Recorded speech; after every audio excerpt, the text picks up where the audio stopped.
பூர்வே சர்வலோகானாம் விஜதே பவரோகினாம் நிதையே சர்வ வித்யானாம் ஸ்ரீ தட்சிணாமூர்த்தி குருவே நமக.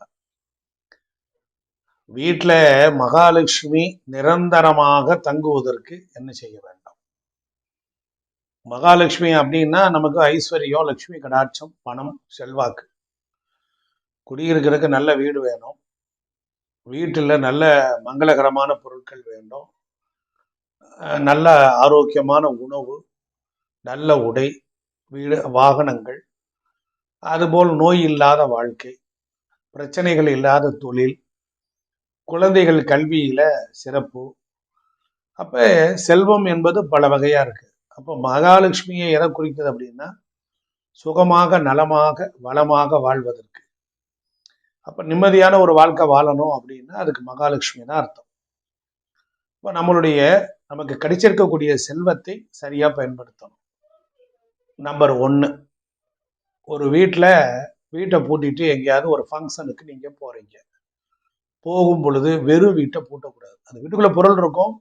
வீட்டை பூட்டுறதுக்கு முன்னால ஒரு 100 ரூபாய், 200 ரூபாய் இல்லை சில்லற பணத்தை வைத்து விட்டு அதற்கு அப்புறம் வீட்டை நாம பூட்டிட்டு போகணும். பூட்டுறதுக்கு முன்னால ஒரு 100 ரூபாயை உள்ள போட்டுட்டு போகணும். அப்போ அது உண்டியல் மாதிரி ஆயிடுது. வீட்டுக்கு ஜன்னல் கிண்ணல் கதவு எல்லாத்தையும் பூட்டியாச்சுன்னா கடைசி பூட்ட போகும்போது என்ன ஆகும்? அது உண்டியல் ஆயிடுது. அப்ப என்ன ஆகும்? வெறும் உண்டியல இருந்து என்ன பிரயோஜனம்? பணம் இருந்தால் நல்லது. அப்ப வீட்டுக்குள்ளோர ஒரு மகாலட்சுமியை வைத்து விட்டு நாம் வெளியில் செல்ல வேண்டும். 1. 2, நீர் தான் செல்வம். வீட்டில் குடிக்கிற தண்ணீரை நம்ம என்னதான் ஆர்ஓ வாட்டர் எல்லாம் இருந்தாலும் அப்பப்போ போட்டு இருந்தாலும் வீட்டில் ஒரு குடம், ஒரு சருவம், ஆமா இந்த மாதிரி தோண்டிகள்ல தண்ணீர் பிடித்து நிறைச்சி வச்சிருக்கணும். தட்டு போட்டு மூடி இருக்கணும். 3, குளிக்கிற தண்ணீரை குளிச்சுட்டு கொஞ்சம் தண்ணீரை அங்க வாளியில வச்சுட்டு வரக்கூடாது. நல்லா புரிஞ்சுக்கணும். வாளியில வச்சுக்கிட்டு வரக்கூடாது. இப்போ ஒருத்தருக்கு 7.5 சனி நடக்குது. 7.5 சனி ஒருத்தருக்கு நடக்குது. அப்ப அவர் என்ன பண்றாரு அப்படின்னா, அவரு குளிச்சதுக்கு அப்புறம் உடம்புல நீர் வழியாக கிரகங்கள் எல்லாம் வெளியேறும், சமநிலையே கிடைக்கும். நீருக்கு அவ்வளவு ஆற்றல் உண்டு, நீர் பிராணனுக்கு உண்டு. அப்போ உடம்பை சமநிலையாக வைத்துக் கொள்ளக்கூடியது. ஒருத்தர் குளிச்சுட்டு வந்தபோது அந்த தண்ணீர் குளிக்க அவருடைய தலையில பட்ட தண்ணீர் எல்லாம், உடம்புல பட்டதெல்லாம் ஒரு பக்கெட்ல பிடிச்சி வச்சு குளிக்கும் போகும்போது வரும். மிச்ச தண்ணி வச்சுட்டு வந்ததுக்கு அப்புறம் அடுத்தவங்க ஃபேமிலி மெம்பர்ஸோ குளிக்க போன உடனே அந்த தண்ணீரை திறந்து விட்டுட்டு சுடுதண்ணி கொஞ்சம் வச்சுட்டு வந்திருக்கிறேன், நீ சேர்த்து குளிச்சுக்கேங்கிற பழக்கம் சில வீடுகள்ல உண்டு. அதை குளிக்கும் போது நமக்கு சில தர்தரங்கள் வந்துடுது. ரொம்ப ஆராய்ச்சி பண்ணி பாருங்க. உடனே நெகட்டிவ் கமெண்ட் போடாதீங்க. உடனே நெகட்டிவ் போடுறதுக்கு உங்களுக்கு அப்படி தட்டளிறீங்க. நான் சொல்றதை ஆராய்ச்சி பண்ணுங்க. சும்மா வாய்க்கு வந்ததெல்லாம் நாங்க பேசுறது இல்லை. இன்னைக்கு மக்களிடத்துல ஒழுக்கம், விதி, கட்டுப்பாடு, தர்மம் குறைஞ்சு போகுது. நல்லது சொல்றதுக்கு ஆளே இல்லை. குளிச்சதுக்கு அப்புறம் பக்கெட்டை கவுத்தி வச்சுட்டு வந்துடும். 1. அடுத்தவங்க தோட்டின துண்டை எடுத்து நம்ம உபயோகிக்க கூடாது. ஒரு வீட்டுக்குள்ளார இதெல்லாம் பார்க்க முடியுமான்னு கேட்டால் ஒருத்தர் ஒரு 5 நிமிஷம் வித்தியாசம் பிறந்த குழந்தைக்கு, ரெட்டை குழந்தைக்கு வித்தியாசம் இருக்கு. ஒன்று ஓஹோன்னு கவர்மெண்ட்ல வேலை பார்க்கறது, ஒன்று சாதாரணமா இருக்கு. அப்போ ஒவ்வொரு தனி மனிதனும் ஒரு கிரகங்களினால் நன்மையோ தீமையோ அடைகின்றான். இங்க நான் லட்சுமி கடாட்சத்தை பத்தி தான் பேசுறேன். உங்களுக்கு எரிச்சல் வரும். அதே போல அடுத்தவங்க சாப்பிட்ட தட்டுல சாப்பிடக்கூடாது. அவரவர்கள் தட்டுல தான் சாப்பிடணும். சாப்பிட்ட பிறகு கையை தட்டில் கழுவக்கூடாது. நிறைய பேர் இதுல கழுவிட்டு நான் கொண்டு போய் வச்சுறேன்னு சொல்றாங்க. அப்ப என்ன பண்ணணும் அப்படின்னு கேட்டா, எழுந்து போய் தான் வாஷ் பேசன்ல கழுவணும். பாத்திரம் விளக்குற சிங்கு, அந்த பாத்திரம் வைக்கிற சிங்கில் இருக்கும் போது அங்க வாய் கொப்பளிப்பதோ துப்புவதோ கூடாது. அடுத்தபடியா எடுத்துக்கிட்டீங்கன்னா, வீட்டுல வாசல் தெளிக்கும் பொழுது வாசல் தெளிச்சு கோலம் போட்டு கோலம் போட்ட உடனே நான் விளக்கு ஏற்றி விட்டு வர வேண்டும். இது ஒரு விஷயம். அதே போல பிறர் உடுத்திய துணிமணிகளை நாம் உடுத்தக்கூடாது. பிறர் உபயோகித்த பொருளை கொடுக்கக்கூடாது. இப்போ எனக்கு தெரிய நான் ஒரு 2 பேர் நான் கழுத்தில் இவ்வளோ பெரிய உத்திராட்சம் போட்டிருந்தேன். நான் அதை எனக்கு அது என்னமோ தெரியல, ஒருத்தர் கொடுக்கணுங்கிற எண்ணம் வந்துருச்சு. கொடுத்து அவங்கள நல்லாயிட்டாங்க. நான் கெட்டு போல, நான் இன்னும் நல்லா தான் இருக்கிறேன். அப்போ அப்படி சில தெய்வீக பொருட்களை கொடுக்கலாம் ஞாபகார்த்தமா. அதே போல அடுத்தவர்கள் இப்போ ஒரு தம்மா ஒரு வீட்டில் நல்ல துணிமணி உடுத்திட்டு சேலை இருந்துச்சு. இந்த சேலை நல்லா இருக்குடின்னு ஃப்ரெண்டு கேட்டிருக்காங்க. அங்கேயே கழட்டி போட்டுட்டு என்ன பண்ணுச்சு, அந்த சேலையை கழட்டி போட்டுட்டு அவங்க வீட்டு ஒரு சேலையை கட்டிட்டு இங்கே வந்துருச்சு. வந்ததுலேருந்து இந்த குடும்பம் அட்டர் பிளாப். நாம வீட்டில் கும்பிட்டுக்கிட்டு இருக்கக்கூடிய குத்து விளக்க அடுத்தவங்களுக்கு கொடுக்க கூடாது. குத்து விளக்க மேல இருக்குன்னு இறங்கறதுக்கு சோம்பேறித்தனப்பட்டுட்டு அக்காலோ தங்கச்சியோ வீடு பால் காய்ச்ச கேட்டா வீட்டுல எரியிற குத்து விளக்க கொண்டுட்டு போய் கொடுக்க கூடாது. இதெல்லாம் புரிஞ்சுக்கணும். அப்ப நமக்கு சில லட்சுமி கடாட்சம் இல்லாம போயிடும். அடுத்தாப்புல வீட்டுல பொறுத்தளவு உப்பு குறையவே கூடாது, துவரம் பருப்பு குறையக்கூடாது, பாசி பருப்பு குறையவே கூடாது. அதே மாதிரி வீடுகளில் பொறுத்தளவில் விளக்கு ஏற்றுற இடத்துலயே எண்ணெயை வைக்கக்கூடாது. விளக்கு 5 வகை எண்ணெய் அப்படின்னா அதெல்லாம் கொஞ்சம் அங்கேயே வச்சுக்கணும், விளக்கு பக்கத்திலேயே வச்சிடணும். சாமி ரூம்லயே கொண்டுட்டு போய் ஸ்டோர் ரூம் மாட்டம் வச்சிருக்காங்க. எல்லா நேரங்களிலையும் பணம் வைக்கிற பீரோல திறக்கிறாங்க. துவச்சிக்கிட்டு இருப்பாங்க, உடனே திறந்து பணம் கேட்பாங்க. யாருக்காவது வருவாங்க குடும்ப செலவுக்கு பணம் வேணும்னா உடனே என்ன பண்ணுவாங்க, எல்லா நேரங்களையும் எல்லாரும் எல்லா இடத்துலையும் பணத்தை புழங்குறது, பணம் இருக்கப்ப நீ போய் எடுத்துட்டு வாங்குறது. வெவ்வேறு மனநிலையில் உள்ளவர்கள் எல்லாரும் பணத்தை தொடும் பொழுது அந்த பணம் தங்குறது இல்லை. அப்போ மகாலட்சுமி வீட்டுல நிரந்தரமா இருக்கணும்னா என்ன செய்யணும்? 6 மணிக்கு மேல வாசல்ல தண்ணி தெளிச்சு கோலம் போடணும். வீட்டுக்கு யாரு வீட்டுல வாசல்ல இருக்க செருப்பெல்லாம் எடுத்து ஒரு பெட்டி போட்டு மூடிடணும். அது அப்பார்ட்மெண்டா இருந்தாலும் சரி, எதா இருந்தாலும் வாசல்ல ஒரு கொஞ்ச நேரமாவது விளக்கு லைட் எரியணும். வீட்டுக்குள்ள நல்ல சாம்பிராணியும் நல்ல ஊதுபத்தியும் நல்ல மனமும் இருக்கணும். துர்வாடை அடிக்கிற வீட்டில் லட்சுமி கடாட்சம் இருக்காது. நாமளும் வாசனை திரவியங்களை பூசிக்கணும். நம்ம வீட்டுக்குள்ளோரையும் கெட்ட வாடை வரக்கூடாது. பெட்ஷீட், தலைவாணி, போர்வை, ஜபக்காலத்தை வாரத்திற்கு ஒரு முறை துவைக்கணும். கண்ட இடத்துல படுக்க கூடாது. வீட்டுல பொறுத்தளவுல சாப்பிட்றது வாசப்படியில உட்காந்து சாப்பிடக்கூடாது, ரோட்ல உட்காந்து சாப்பிடக்கூடாது. நல்லா கவனிக்கணும். விளக்கமாறு செருப்பு ஒன்னா இருக்கக்கூடாது. இப்படி நம்முடைய வாழ்க்கையில சின்ன சின்ன வழிமுறைகள். எனக்கு தெரிய ஹோட்டல்ல போய் போனோன்னு எச்சி தட்டுல தான் சோறு போடுறான்.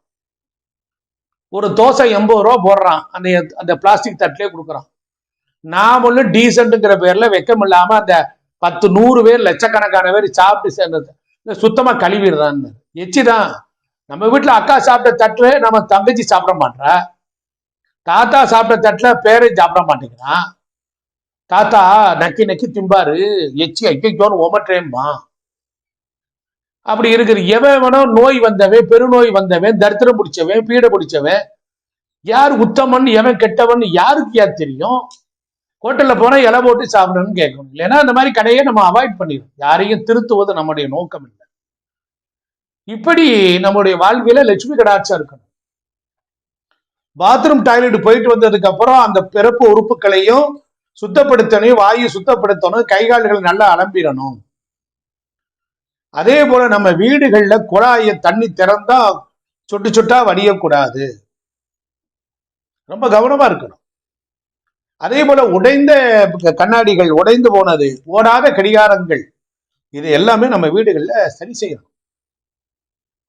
வீடுகள்ல சுவாமியினுடைய சிலையெல்லாம் வாங்கிட்டு வந்துடுறோம், விளக்கே பொருத்துறது இல்லை. அப்படி விளக்கு பொருத்தினா என்ன செய்யறோம்? மட்டமான ஊதுபத்தியா இருக்குது. சுவாமிக்கு கீழே வைக்கிறதுக்கு ஒரு தீர்த்த பாத்திரம் வைக்கணும், சுவாமிக்கு ஒரு நெய்வேத்தியம் வைக்கணும். கேட்க நல்லா இருக்கு, நடைமுறைக்கு வேணும்ல. அதே மாதிரி நெருப்பு பட்ட பொருள்கள், நெருப்புல பட்ட சுட்ட பொருள்கள், சேலை, இந்த பொருள்கள்லாம் பீரோவில் வைக்கக்கூடாது. கூடுமான அளவுக்கு வீட்டுக்கு சுத்தம் இல்லாத நாட்கள்ல நாம சில பொருள்களை தொடாம முன்னெச்சரிக்கையாகவே ஒரு செல்ஃப்ல வச்சுக்கணும். இதெல்லாம் நம்ம பழகி கொள்ளணும். நீங்க எவ்வளவு தூரம் அசால்ட்டு தனமோ சோம்பேறித்தனமோ இருக்கீங்களோ அவ்வளவு தூரத்துக்கு லட்சுமி கடாட்சம் கிடைக்காது. இந்த காலத்துல போய் இதெல்லாம் பார்க்க முடியுமா அப்படின்னு கேட்டா, வீட்டுல எங்க பார்த்தாலும் முடி, தலைமுடி எங்க பார்த்தாலும் இருக்கு. ஃபேன்ல சுத்தி சுத்தி பீரோலு செல்ஃபு, சாமி செல்ஃபு கிட்ட தான் வருது. அது விளக்குல பட்டுருது, எல்லா பக்கமும் இருக்கு. தவிர்க்கலாமே, தவிர்க்கலாம். அதனால ரெண்டாவது, எல்லாருமே பொறுத்தளவில் வீடுகள்ல பொறுத்தளவில் தலைவாயிலுக்கு முக்கியத்துவம் கொடுக்கறது இல்லை. எல்லாமே ஆர்டிபிஷியல் தான். மா இலையை கட்டுனா பிளாஸ்டிக் மா இலை, ஒரு ஒரிஜினலா ஒரு மா கோலம் மஞ்சப்பொடி போட்டு கோலம் போடணும்னா பிளாஸ்டிக் கோலம் ஸ்டிக்கர், கல்லுப்பொடி தான் கோலம். எல்லாமே நம்ம கிட்ட எல்லாமே ஆர்டிபிஷியல் ஆயிடுச்சு, எல்லாமே ராகுவா மாறிடுச்சு. அப்ப என்ன ஆகும்? ஆசை ஆசை ஆசை, சேமிப்புங்கிறது இல்லை. நம்மளுடைய நடை உடை பாவனைகள் எல்லாம் நம்ம ஒழுங்கு இல்லை. நம்ம எல்லாருமே சொன்னா என்ன ஆகும்? உடனே தலைவரி கோலமா தான் வீட்டுல இருக்கிறோம். வீட்டில் இருக்கக்கூடிய ஆண்கள் கீழே இருக்கக்கூடிய ஒரு கௌபீனம் இல்லாமல், நம்ம உள்ளாடைகள், ஆண்கள் உள்ளாடைகள் இல்லாமல் வீட்டை நிலப்படியே தாண்டக்கூடாதுன்னு சாஸ்திரம் இருக்கு. ஒவ்வொரு வீட்டுக்கும் நிலை இருக்கு பாருங்க, அது ஒரு தேவதை, அது ஒரு பெண் தேவதை அங்க கீழே இருக்கும். அப்ப நாம என்ன செய்யணும்? அதுக்கு ரெஸ்பெக்ட் கொடுக்கணும். இவ்வளவு டெப்தாலாம் நீங்க ஏன் பாக்குறீங்கன்னு கேக்குறீங்களா? சில இடங்களில கோணல் மாடலான பின்னம் உள்ள சிலைகள்லாம் வச்சு கும்பிடுறாங்க, அதே பாதிக்கும். வீடுகளுக்குள்ளர குலதெய்வத்தினுடைய படங்களை வச்சு கும்பிடுதல், குலதெய்வ கர்ப்ப கிரக போட்டோ வச்சு கும்பிடுதல், அப்ப காரணமே இல்லாம ஏதோ ஒரு துன்பம் நடந்துகிட்டே இருக்கு. மனிதனை செம்மைப்படுத்த வந்தவைதான் சாஸ்திரம். அப்ப இந்த சாஸ்திரங்கள் எல்லாமே ஒரு மனிதனை ஐஸ்வர்யமாக இருக்க வைப்பதற்கு முயற்சி செய்கிறது. இதுல நிறைய விஷயங்கள் இருக்கு. அதனால நீங்க எங்கேயாவது வெளியில போயிட்டு வந்தோடனே அந்த செருப்பெல்லாம் என்ன பண்றோம்? நடு வாசல்ல தான் வச்சிருக்கோம். பிள்ளைங்க சூபை கொண்டுட்டு வந்து நடு வீட்டுக்குள்ளதான் வச்சுக்கிறது. தெரு தெருவா சுத்திட்டு வருது. ஊர்ல இருக்கிற திஷ்டி போனது வந்ததெல்லாம் வீசிட்டு வருது. அப்ப வீட்டுக்குள்ளார புனிதம் கெட்டு போகுது.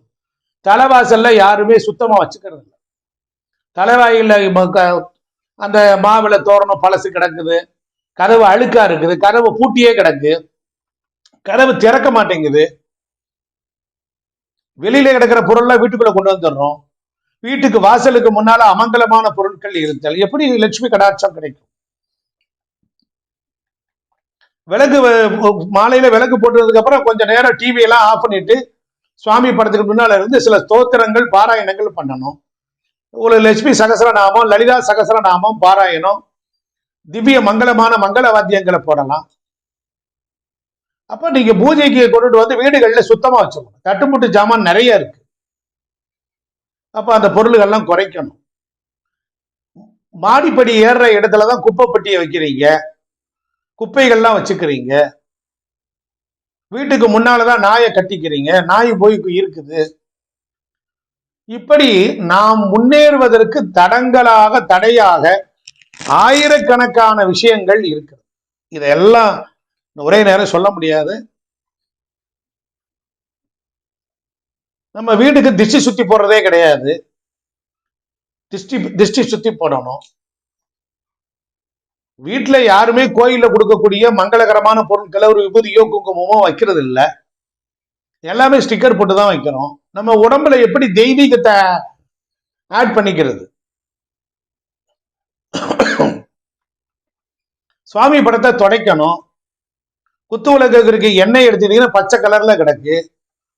மாதத்துக்கு ஒரு தடவை விளக்கேற்றவங்க எல்லாம் இருக்காங்க. வீடுகள்ல நல்ல நல்ல சாம்பிராணியோட நல்ல கலந்து மூலிகைகள்லாம் கலந்து போடணும். இவரெல்லாம் நிறைய விஷயங்கள் எவ்வளவோ இருக்கு. நிறைய விஷயங்கள். அடுப்பை சுத்தப்படுத்தணும், துடைக்கணும், அடுப்படியை சுத்தமா வச்சுக்கணும், கண்ணாடி முகம் பார்க்கிற கண்ணாடியை விபூதி போட்டு துடைக்கணும், சுத்தப்படுத்தணும், தலை சீவிர சீப்புல இருந்து சோப்பாயில் போட்டு வாரத்துக்கு ஒரு நாள் துடைக்கணும். ஞாயிற்றுக்கிழமை அதிகாலையில சூரிய உதயமாக போகும்போது எந்த வீட்டுல விளக்கேற்றி சூரிய பகவானை வணங்குகிறார்களோ அந்த வீட்டில் தொழில் பிரச்சனை வராது, ஆரோக்கியத்திற்கு பிரச்சனை வராது, உறவுகளுக்குள்ள பிரச்சனை வராது. எத்தனை பேர் செய்யறோம்? நான் சொன்னது எல்லாத்தையுமே நினைவில் வைத்துக்கொண்டு செய்ய முயற்சி செய்யுங்கள். வெற்றி நிச்சயம். லட்சுமி கடை